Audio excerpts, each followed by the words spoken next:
Hello, വണക്കം നേர்களே. അടുത്ത മന്ത്രം.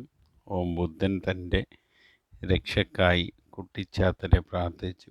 ആ പ്രാർത്ഥന കേട്ട കുട്ടിച്ചാത്തൻ തൻ്റെ അംശമായ വജ്രയാനെ സൃഷ്ടിച്ചു.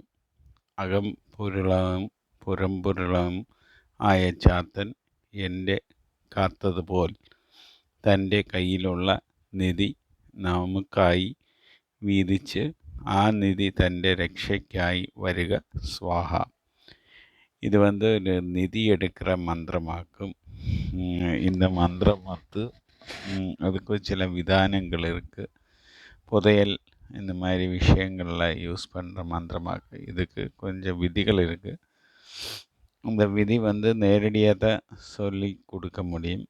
இந்த யூடியூப் வழியாக சொல்ல முடியாது. ஏன்னா தப்பான பாதையில் அதை யூஸ் பண்ணால் ரொம்ப டேஞ்சரான விஷயம். சாத்தனை வச்சாக்கும் புத்த மத காலத்தில் இருக்கிற சாத்தனை வச்சாக்கும் அந்த நிதி എടുക്കുന്നത്.